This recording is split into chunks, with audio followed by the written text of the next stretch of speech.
Hello and welcome to another video. I have finished watching Demon Slayer and I want to talk about it because just like any popular anime, it's kind of divisive. So, first of all, of course, the first season, and there will be some spoiler alerts, so you have been warned.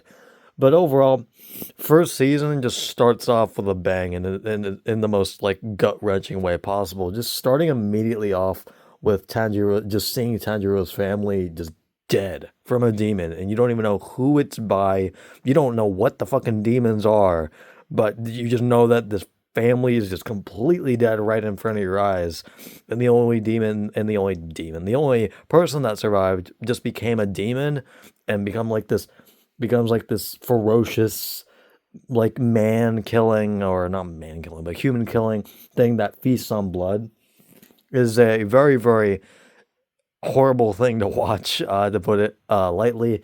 And yeah, but also just seeing Tanjiro's like heartbrokenness is also just very heartbreaking alone, but especially in the later seasons, which I'll get into. But yeah, just seeing him starting off like this is really, really nice and really encapsulates the audience as it did for me as well. And I really, really liked the training. Just overall, seeing the training montage, seeing him just grow and learning how to fight, learning how to move and do these certain things that he just could not do before at all is really, really entertaining to watch.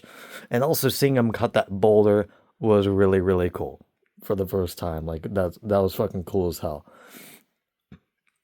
And then becoming on his going on his road to becoming an actual demon slayer was also very, very nice to watch. Very, very good action. I cannot stress this enough.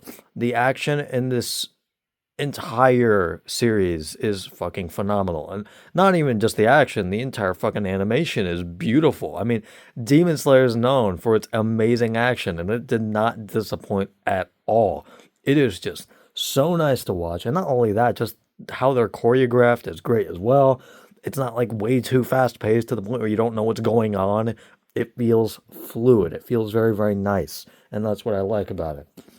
Even though it's like all this fucking shit flying on the screen, you still see it. Like you still know what's going on, which is really, really like fucking nice. Like a lot of anime just kind of like overblows everything to where you really can't see what's going on, but here I feel like it's decently clear.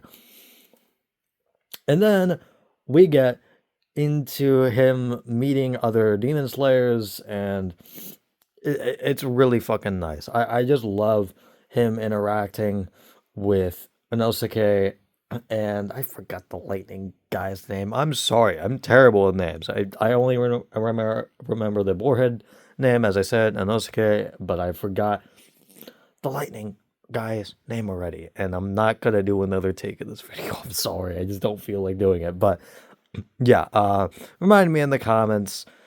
I fucking hate having to remember names because I'm just terrible at it. But yeah, just seeing him grow and interact with them and learning to put aside their differences, to say the least, and just become good friends is really heartwarming to see. Just seeing them grow and grow and grow and become better people is just nice.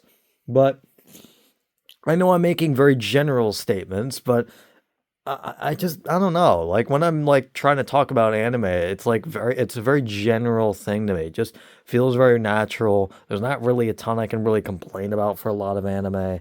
There's like a few nitpicks I can give here and there, but overall, even if it has filler, most of the time I probably won't really notice it a whole lot. Maybe when I get one, maybe because I'm getting like more anime, maybe later on, if I rewatch these, I'll notice more filler and I'll point out more like problems that I have with the show. But at least for the first time watching the entire show, I don't really see a whole lot wrong with the show. I'm sorry, but I really don't.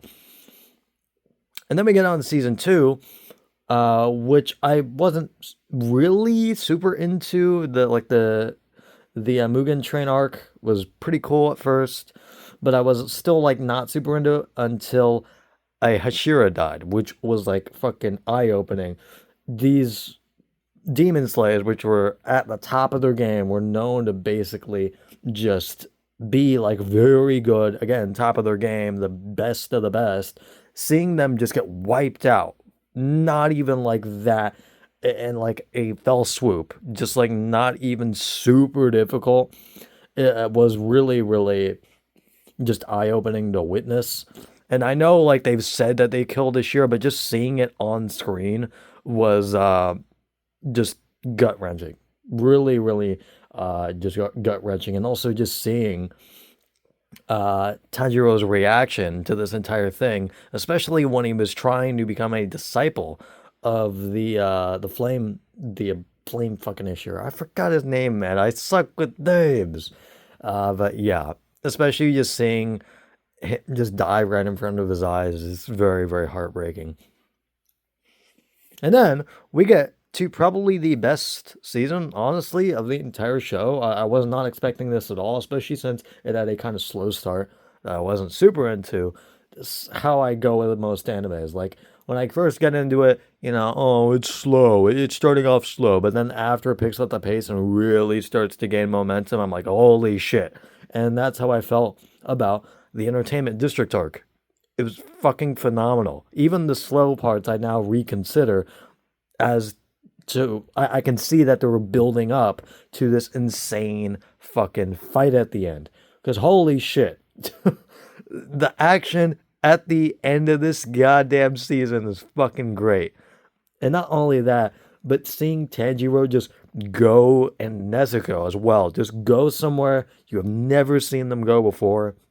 Just seeing them go full fucking balls to the walls, full force, something that we've never seen before in any of the previous episodes, is very, very satisfying. Because this entire time you've been like wondering, the audience has been wondering, like, oh, is Nezuko gonna like go any further than she has already? And then you just see it and you go, holy shit.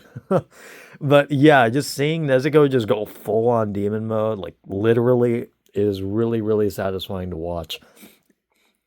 And just seeing her rip the sister demon apart, also satisfying to watch. But yeah, not only that, I also felt that the upper rank demons were the most like terrifying, not terrifying, but the most threatening this season, in the Entertainment District arc, because yeah, they were extremely threatening. They were like everyone was basically on the brink of dying. Hashira almost died. Everyone was almost dead. Like, sure, Hashira just straight up died, but that was really all. That was all that really happened in the Mugen Train arc. Here, everyone was on the brink of death. Like everyone, because the brother and sisters were just fucking fighting until the end and just did not give up. And just seeing Tanjiro overcome this and basically save the entire day is, again, satisfying as hell to watch. But then this brings me to probably the weakest season. No, not probably, just the weakest season, which is, of course, season 3, which everybody says is the weakest season because it is. However, do I think it's like by far like the weakest, like terrible? No. It's still very, very good because it's fucking Demon Slayer. It's still beautiful. The animation's still great. The fights are still great. The demons themselves look fucking fantastic. Character design, swords, fucking everything, it just looks beautiful. However, the demons just don't seem as threatening. And this is funny considering the fact that the last season, the Entertainment District arc, like the demons in that were like level 6, were the upper ranks. Here, they're level 4, so they should be like way higher in terms of difficulty, but it just seems like they're a little bit of a step down, funnily enough. I don't know why honestly, I just don't see why they're upper rank 4. It feels like they're more like upper rank 8 or upper rank like maybe 9, because they just did not seem as threatening. They were still very, very threatening, keep in mind. Like they were way more threatening than any of like the lower rank demons that were just kind of pretending to be an upper rank demon. They were way more threatening than that. However, still, like, I just feel like, god damn, they were just not as threatening as the Entertainment District arc demons. However, again, that doesn't mean they're not threatening at all. It just doesn't seem like they were, because they just didn't really put a lot of people at like the brink of death. They didn't even like get close to killing the Shira of the season. Didn't even get close. Like maybe one of them. I'm pretty sure one of them was kind of close to death, but rather than that, not really much else besides Tanjiro a little bit. But Tanjiro wasn't even like super beat up.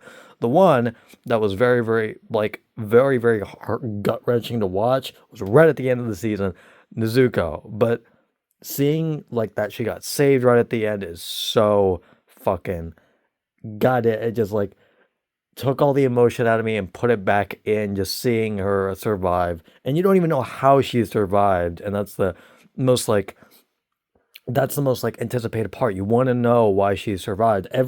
Like as soon as she survived, I wanted to know like why is she alive? Why is she alive? But you don't even get to know. But that's what's really, really cool. The anticipation for season 4 is really, really well done. And I really do like that a lot. And seeing just Tanjiro being celebrated for basically the first time from the swordsman is also a very, very nice ending and overall conclusion to the season. Really, really cool. But yeah, as I said, I feel like the Demons Rivers just weren't as threatening because they just didn't put a lot of characters on the brink of death. I mean, they don't need to be like putting every single character at the brink of death to be considered threatening. Like, but that is a contributing factor. And also, I just feel like the attacks just weren't as strong as the brother and sister were in the Entertainment District arc, because they fucking destroyed everything in the Entertainment District arc. You see how much fucking damage they've done, and you go, holy shit. Meanwhile, in this one, no, not really. They didn't really do a fuck ton of damage, in my opinion. However, there still are some really, really nice moments.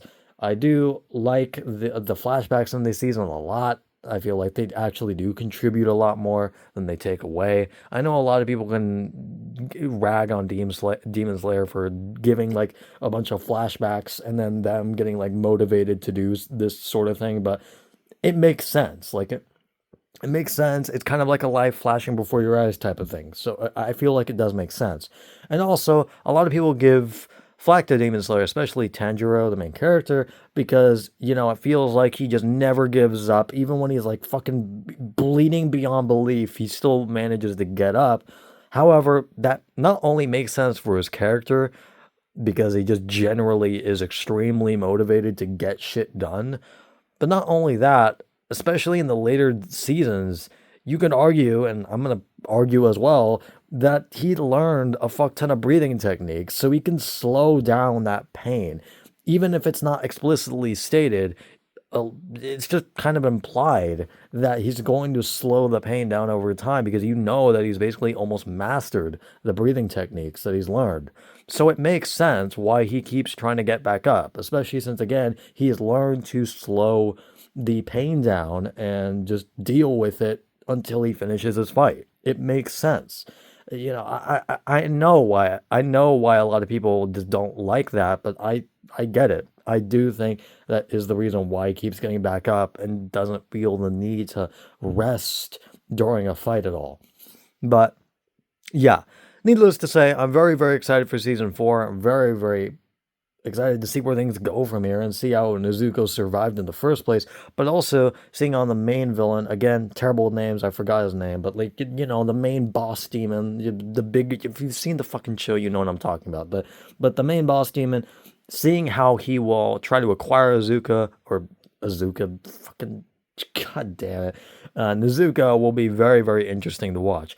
Keep in mind, I've not read the manga, so I don't know shit about it. So yeah, I'm only going off of the anime for this, which is why, you know, you might be like screaming at your fucking screen right now. Why do you not know this happened? It's because I don't fucking read manga. I'm sorry.